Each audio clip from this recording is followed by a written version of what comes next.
পরীক্ষার হল থেকে বেরিয়ে আমরা আফসোস করতে থাকি, ইস, আর একটু যদি সময় পেতাম। কিন্তু টাইম ম্যানেজমেন্ট পরীক্ষারই একটি অংশ।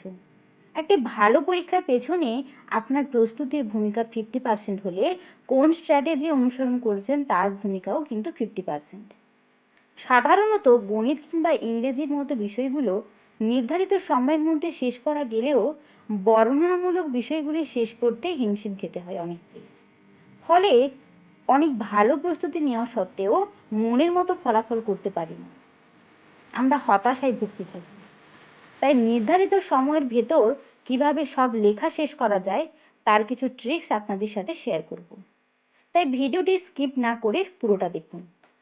নাম্বার 1, পরীক্ষার প্রথম 5 মিনিট। প্রথম 5 মিনিট খুব গুরুত্বপূর্ণ একটা সময়। এই সময়টি হাতে রাখতে হবে শুধু প্রশ্ন পড়ার জন্য।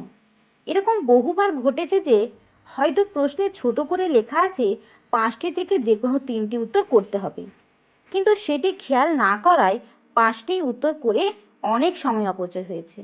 তাই প্রশ্ন পড়ার ক্ষেত্রে কোনো অবহেলা নয়। এই সময় তোমাকে 3টি কাজ করতে হবে। কয়টি প্রশ্নের মধ্যে কতগুলোর উত্তর করতে হবে তা দেখা, কোন প্রশ্নগুলোর উত্তর করা তোমার জন্য সহজ, কোনগুলো কঠিন সেটা মনে মনে যাচাই করে নেওয়া। প্রশ্নগুলো খুঁটিয়ে খুঁটিয়ে এমনভাবে পড়ো যাতে একই প্রশ্ন দ্বিতীয়বার পড়তে না লাগে। নাম্বার 2, সময় ভাগ করে নেওয়া।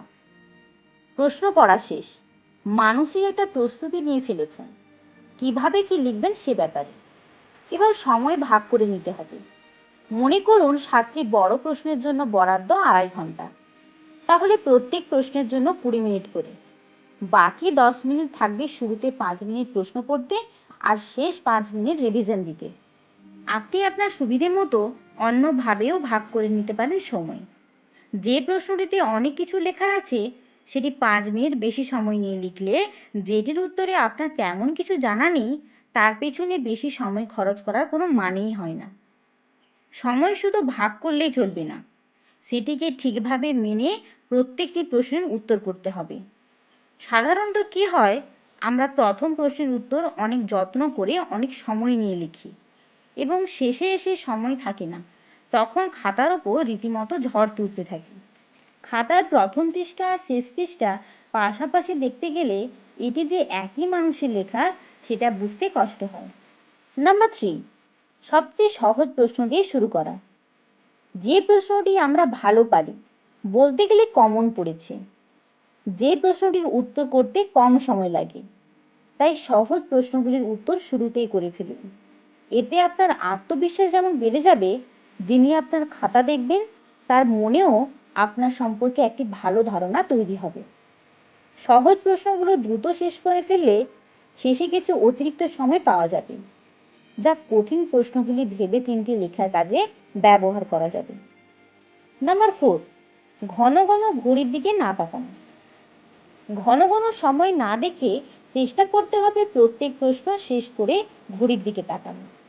যদি নিজের অজান্তেই বারবার চোখ ঘড়ির উপর আটকে যায়, খেয়াল রাখতে হবে সময়ের দিকে অতিরিক্ত নজর দিতে গিয়ে সময় যাতে নষ্ট করে না ফেলি। নাম্বার 5, পরীক্ষা চলাকালীন বিরতি না নেওয়া। পরীক্ষার সময় কোনো রকম বিরতি নেওয়া যাবে না। এছাড়া প্রয়োজনীয় সকল জিনিসপত্র সাথে রাখতে হবে যাতে কারো কাছে চেয়ে দুজনেরই সময়ের অপচয় না ঘটে। নাম্বার 6, উদ্বিগ্ন হলে চলবে না। পরীক্ষার হলে কোনোভাবেই উদ্বিগ্ন হওয়া যাবে না। দেখা যায় একটা প্রশ্নের উত্তর ঠিকমতো মেলাতে না পারলে মাথা গরম হয়ে যায়, তখন বাকি প্রশ্নগুলোর উত্তরও খারাপ হতে থাকে। তাই যেই প্রশ্নগুলোর উত্তর পারবেন মাথা ঠান্ডা রেখে উত্তরগুলো আগে লিখে ফেলতে হবে। আশা করি টিপসগুলো উপকারে আসবে এবং এ ধরনের বিভিন্ন টিপস পেতে আমার চ্যানেলটি সাবস্ক্রাইব করে পাশে থাকুন।